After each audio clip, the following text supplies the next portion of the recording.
You guys know I love a cozy sweater. I also love spring, which is right around the corner with the cherry blossoms, the improving weather, my birthday. Springtime can still be sweater weather, and I have a few lighter weight sweaters here that are perfect for taking us into the warmer temperatures, but they have seen better days. So let's give them a spring glow up. I have some ribbons here, I have some lace, and I have my springtime whimsy. So let's combine my two loves, spring and sweaters. Hi, and welcome back to my channel, or welcome if you're new. I'm Noma, and this is Noma, my video channel where I am sewing and thrifting and tackling projects that I've had sitting around for a very long time. So while there is some sewing and thrifting going on, I think that the overarching theme of this channel might just be my procrastination. So spring always inspires that whimsy in me. I live in Brooklyn, New York, and we have loads of beautiful cherry blossom trees that start to bloom in the springtime, also the magnolias, and really just all the flowers. You know, my favorite color is pink, so I love the blooming season. And it always inspires me to wear more floaty feminine clothes, maybe a little bit of lace, maybe a little bit of ribbon. So let me talk you through the cozy spring sweaters that we're going to work on today. So I've had some of these for a little while. This first one is a Free People sweater. I will try it on for you, but I'm just going to give you a quick look right now. So this is a roughly knit sweater, and my problem with this sweater, even though it's pretty, it's got some dangling threads, which we'll take care of, but it's just shrunken a little too short for me right now. So I think what I might do with this is take some kind of lace. I have this lace. I also have this little crochet trim I might try. And I think I'm going to make a little peplum on it just to make it a little bit longer. So we'll try that. That could be fun.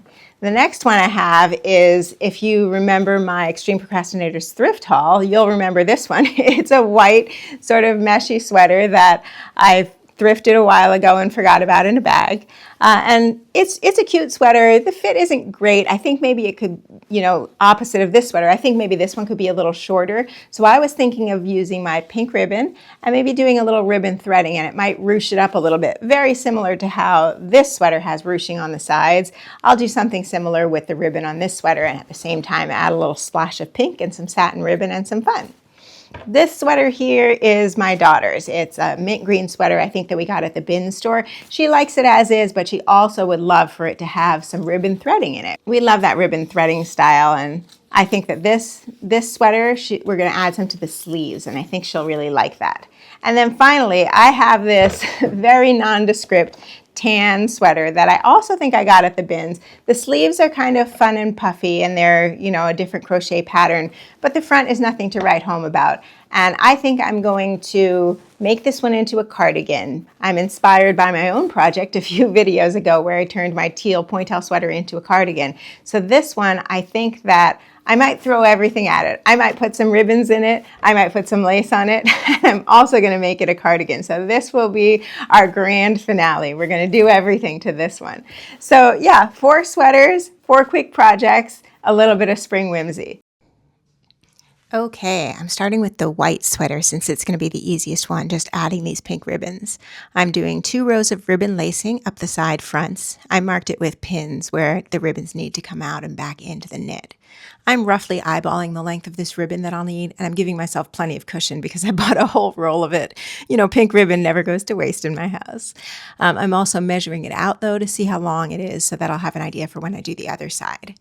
I'm going to add some tape to the ends to make this ribbon easy to go through the sweater, kind of like shoelaces. Now I'm doing the fun part. I'm starting from where I had pinned and pulling the ribbon through from the back so that I can start with 2 long, even strands in the front. Then I start threading the ribbon back into the weave of the sweater in an X shape. The diamond pattern in this sweater is giving me a really easy guide for where I pull the ribbons in and out.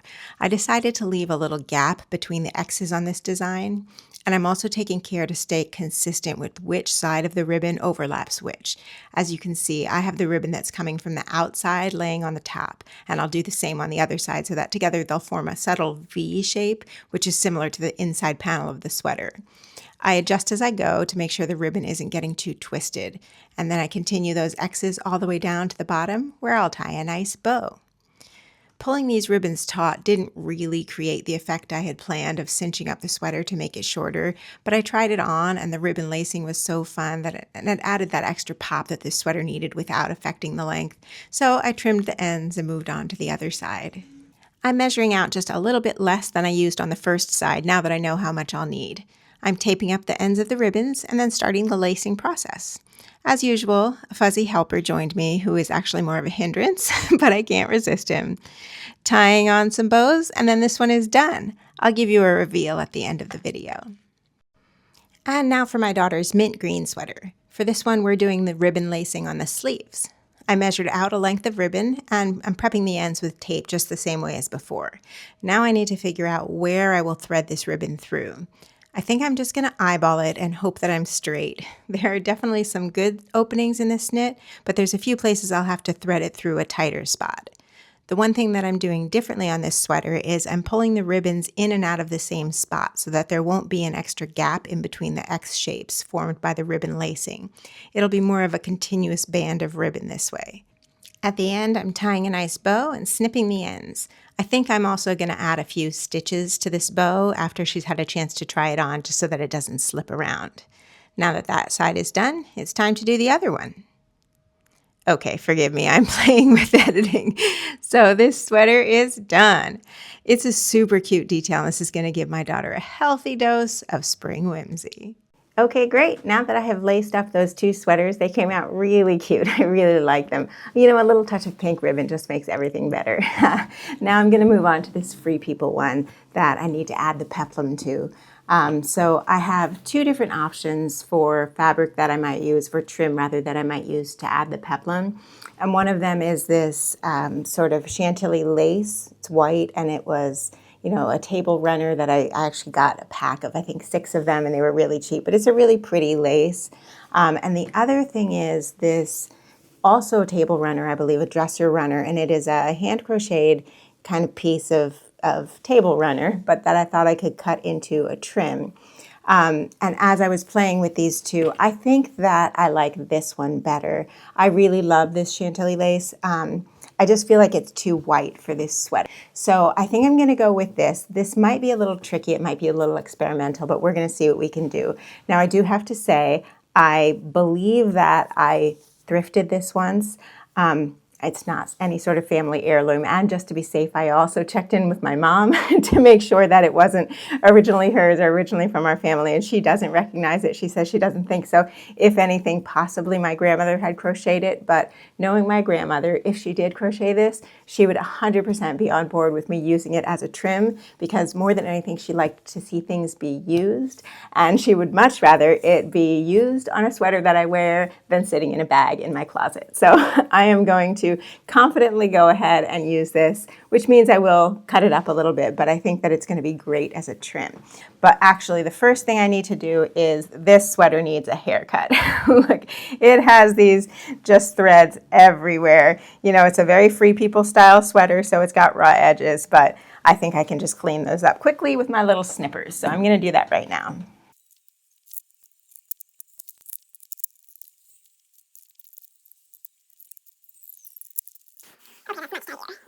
Okay, that's much better, and I have a pile of detritus from it. So I'm going to press this piece of crochet trim, and then I'm going to try and do some pinning. So that's next.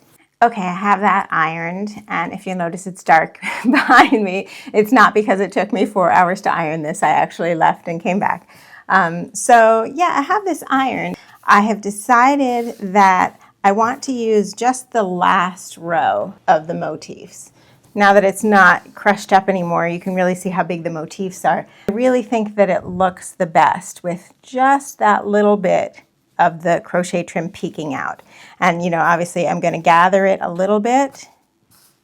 So this is kind of what it's going to look like.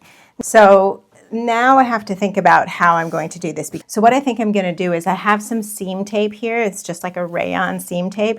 So I think that what I'm going to do is sew it right across this crochet piece, right about where I would plan to attach it to the sweater. So I will sew along here, and then I will use that stitch to be what I slightly gather it with. And then once it's on and attached, then I think I'm going to take these little pieces, if you can see where it's attached, here and here and here. I'm just going to snip there instead of cutting right through the top of the motif. Okay, great. That is all sewn on. So what I did is I sewed the seam tape along the top of the motif so that it's attached here, and then I can snip at the top of each motif. And then I'll have this row of stitching that I can use as my gathering stitch, and then I'll attach that to the sweater. So that's what I'm going to do now. I'm going to do some snipping. Anybody who this is going to cause pain to, close your eyes now.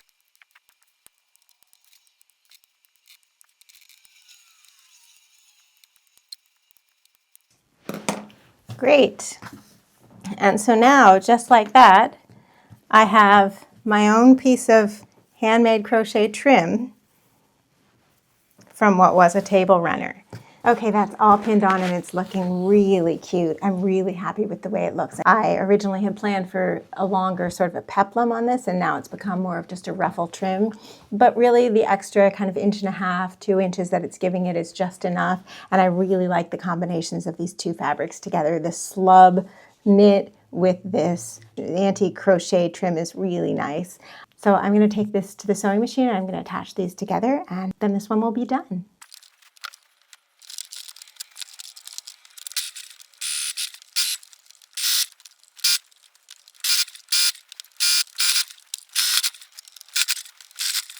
Great, this sweater is done. Well, I have to trim some threads, but other than that, it's done. I can't wait to show you guys this one later.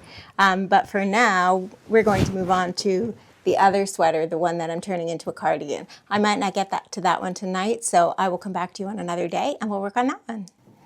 Okay, I'm back for the grand finale sweater that I promised. It is some late night sewing. You can see it's dark outside, and this is the calm before the storm because there's a big blizzard expected tomorrow. But all the better to stay inside and sew some spring sweaters that we can hopefully soon wear. So this is the tan sweater that we discussed I'm going to turn into a cardigan. I am taking some inspiration for this cardigan from two things. First, I just saw the 40th anniversary of my favorite movie, Pretty in Pink. I saw it when it was in the theaters, and I was reminded of Andy's beautiful vintage sweaters. She had a couple cardigans that all had great little appliques or embroidery on them, and they're just so pretty. And so I want to maybe try to do something like that with this sweater. I do have this little trim that is really little pieces of appliques, so I was thinking this might be right for adding here. I already know that similar to my daughter's sweater, I want to add some ribbon lacing into the sleeves. I'm actually going to use this narrower ribbon that's a ballet pink, and it really goes nicely with these appliques. I'm going to do it slightly differently because I'm going to put the bow at the top of the shoulder seam basically instead of at the wrist. But I also want to take some inspiration from the brand Voyage London from the 90s. If you remember those little shrunken cardigans with the velvet trim on the plackets, they were really a hit for a little while. Kate Moss was into them, Julia Roberts. So a lot of them had some sort of a velvet ribbon as a trim on the placket. So the button placket would have been made of velvet ribbon, and it sometimes went all the way around the neck, sometimes all the way around the bottom band. And I have this beautiful velvet ribbon that's really soft, and it's like a hand-dyed ribbon in a few different shades of, you know, pink and a little bit of a darker pink. And I absolutely love this ribbon, and I've always wanted something to do with it. And I think this might be something nice to make a placket out of. I actually think it might be pretty as the inside of the button placket. And then the outside, I'll just either use the self fabric or have something else. Something else I'm thinking about is adding some kind of lace embellishment to this sweater. Maybe I have a lot of this white lace. This is actually from my wedding dress, which I did not make. My friend Stephanie made it. This has a bunch of motifs that can be cut out, and I was thinking of maybe in some way layering these appliques with the lace motif. Still in that very voyage style, they just, you know, threw everything at those cardigans. They were embellished with a bunch of fun stuff. So yeah, I'm still not sure what I'm gonna do to kind of hem it on the bottom because it is a sweater fabric. So I'm gonna have to use something as kind of a binding for it. I can't just throw a hem in it. So I have a lot of choices to make. I think what I'm going to do is start with the decisions that I already have made, the things that I know I'm going to do, and I think we'll just build on it as we go. I'll make the decisions as I go along. So the first things I know I want to do are cut it up, make it a cardigan. That's step one. The second thing I know I want to do is add the ribbon lacing to the sleeves. So that's number two. And then I will probably pin it before I do it, but I'm pretty sure that I do want to put this velvet ribbon on the interior part of the placket. So I'm hoping if we do those steps, that's going to give me a little more clarity as we go.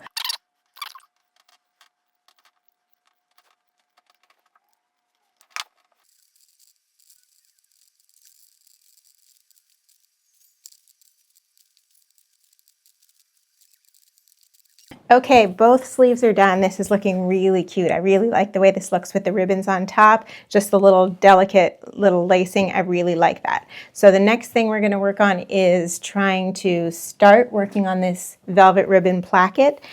Okay, so I have some pinning done. I am on the fence about the velvet ribbon. I really like the idea of the velvet ribbon. I'm still not sure if I like the amount of contrast that this darker pink is creating. So on this side, I decided I'm not going to do the velvet on the top either way. So I just folded it over and I added this little bit of lacy edging. So what I've done on the inside is I've used a satin ribbon. I happen to have this tan satin ribbon. I'm going to go sew that and then I'll come back to you guys. Okay, so I'm really glad that I sewed down that little piece of placket because it looks much better and I really like the way it looks, and it's sort of making the velvet ribbon grow on me a little. I think that I'm starting to like that. So I'm not quite ready to sew it yet, not ready to commit, but I am leaning towards doing that, which was my original idea, just like those voyage cardigans that I always thought were so cute. But before I do that, I do really want to decide about the length. I'm still on the fence about that. Okay, so I removed the bottom band of sweater ribbing off of the sweater because I figured I needed to do that anyway. I just zigzagged it first and then cut it off. And I really kind of like the idea of reusing this sweater trim because I like that finished edge on the bottom. But the thing is, I was thinking, oh, there's going to be a seam, you know, and it's going to look weird. But then I was thinking, the seam does give me an opportunity to do something. And I was thinking, so this is the idea I had, was to sort of use the velvet ribbon folded over to make sort of a piping along that seam. See, so just a little piping at that seam. And then I was thinking, well, what if we also add this lace to the bottom of the piping? But this is what I'm thinking, a little lace and a little piping. So the only thing is, I don't know if I can completely execute that perfectly. It might get a little wavy, but I really like that idea and I think I'm gonna try. Okay, I'm back to keep working on this cardigan. Now, when I last left you, we were talking about the bottom band and I had the lace trim and the piping I was going to add.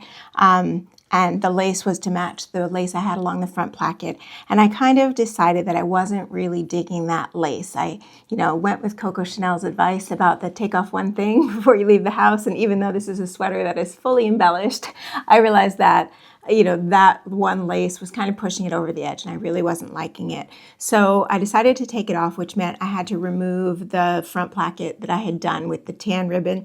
But that's okay because it kind of needed to be reworked anyway. I wasn't liking how wavy it was. And also I realized that, in construction, I'm really going to need to do the bottom band before I do these plackets anyway, because the bottom band is going to have to be part of the placket. So it's okay that I removed that. I will put a new placket back on. And then the decision I made about the bottom band is that, I looked at it with just the piping, and then I also played with this little lace trim that I have. It is this vintage pink lace, just a real flat lace, and I really like that. I like the way that it pulls in the pink from the ribbons and from the appliques, and I like that it's really, really a subtle touch. You can't really notice it, but it does add a little something extra to that seam to make it more fun. So continuing with my theory of, sewing in everything that I have decided on, even though the other thing I had decided on, I changed my mind. But continuing with that theory, I think what I'm going to do now is sew on the bottom band so that I can then really make a decision about the placket. Okay, so I'm ready to sew on this bottom band, but I have to admit I am nervous about this seam. There's a couple ways in which things could go wrong here. Mostly, just the rippling and waving, because this is so stretchy, this fabric. It really is rippling and waving a lot as I put it through. So, you know, I don't want that to happen with this bottom band. There is some gathering to the lace that I'm hoping will camouflage that if it does happen. So I think what I'm going to do is just give it a zigzag stitch on this. If it's rippling, you know, then I might think about putting a band of elastic on it to gather it in a little bit. And then I will probably overlock the seam after I have sewn it. But I'm just going to go for it. So I do have to say I have put a lot of pins in this. I don't always pin very well. Sometimes I just do it slapdash. Sometimes I just skip it. But because I'm worried about how stretchy this might become, I've pinned a lot so I can really make sure at least it's going to stay together. So here we go.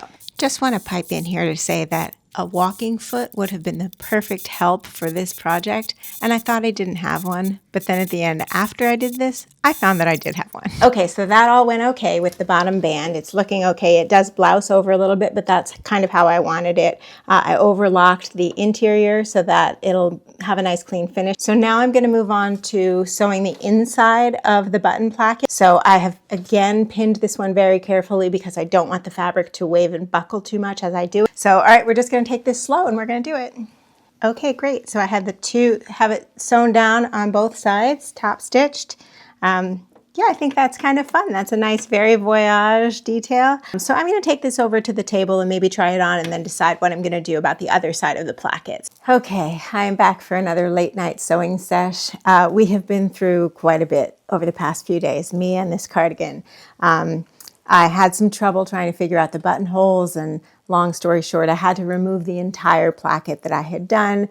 I now have a pink satin ribbon placket. And I actually kind of like that. Have now figured out all of my buttonhole issues, and I am ready to sew all the buttonholes on this. It was touch and go for a while. I thought I might just have to put on snaps, but we've got it worked out, knock wood. So I'm going to do some buttonholes, and then the only thing left to do on this sweater will be to add the embellishment, which is the fun part. So, all right, here we go.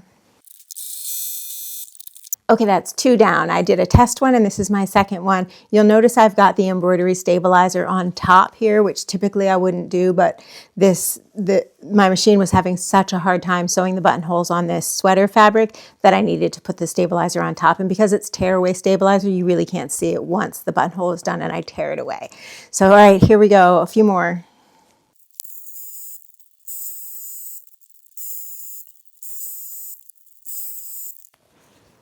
Okay, so if you can see that, I did the buttonholes in pink so that it would match the inside. Yeah, and then the last thing I'm going to do is on the bottom, I'm going to do 2 tiny buttons.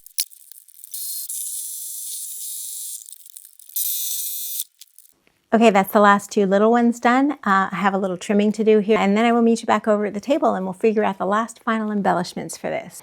Okay, those buttonholes are trimmed and I have the appliques laid out here ready to do my hand sewing. I'll give you a little glimpse of this, but this is the last step before I finish this cardigan.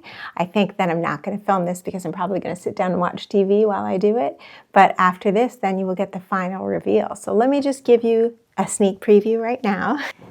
Okay, I don't want to lift it up too much because this isn't pinned down, but I basically cut out some of that lace that I had to do it as an underlay, and then I'm putting the beaded appliques on top of it. These are the very pretty buttons that I found in my button box. I think these are antique. I probably got them from my grandmother's button box. And yeah, so I just have to sew those on, sew all this stuff up, give it a little bit of a cleanup, and then you will get the final reveal.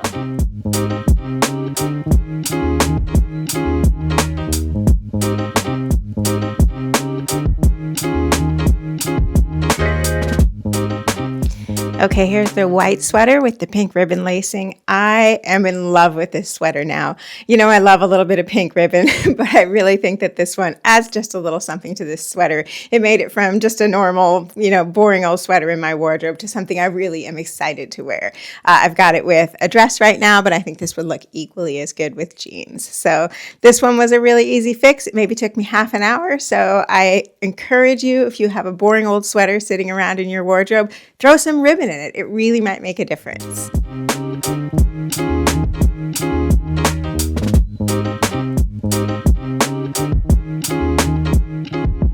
Okay, another successful spring sweater glow up. I'm really happy with this one too. This little crochet trim was a really fun idea. I've had that table runner sitting in my to-do bin forever, and I wanted to make some sort of a crochet trim out of it, but I just couldn't wrap my head around how to do it. But yeah, I think that idea of adding the seam tape to it, sewing it down and snipping it off really helped. I encourage you to try that. If you know, there's loads of this crochet stuff sitting in thrift stores everywhere. You can string a few together if you only find a short piece. But yeah, I think this was a really fun fix, and I really like this one now. I like it with the jeans. I would also like it with the same dress I was just wearing. Yeah. I'm glad to add this one to my wardrobe. It was sitting tattered, largely forgotten in a box, and now it's back. It's ready for spring.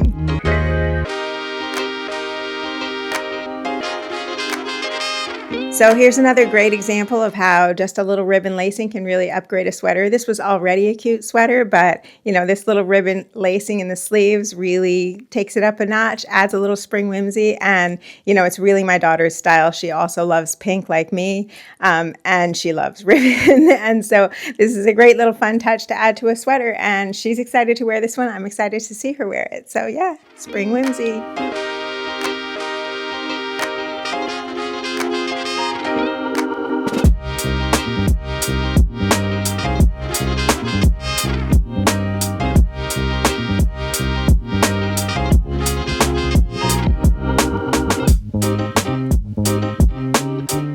And last but not least, my Pretty in Pink inspired grand finale cardigan that I threw everything at. I have the velvet placket inspired by the Voyage London cardigans. I have the laced sleeves inspired by my Spring Whimsy. I have the re-embroidered lace and applique top inspired by Andy and Pretty in Pink.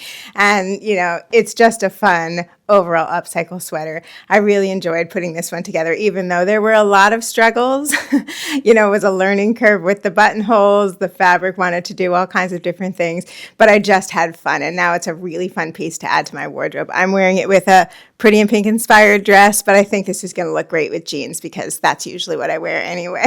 So I hope that you have enjoyed seeing these 4 sweaters get their spring glow up. I hope that it has inspired something in you. Maybe go to your wardrobe and see if you can find something that doesn't quite excite you for spring. Add a little ribbon, add a little lace, find some crazy beaded appliques, throw them on there.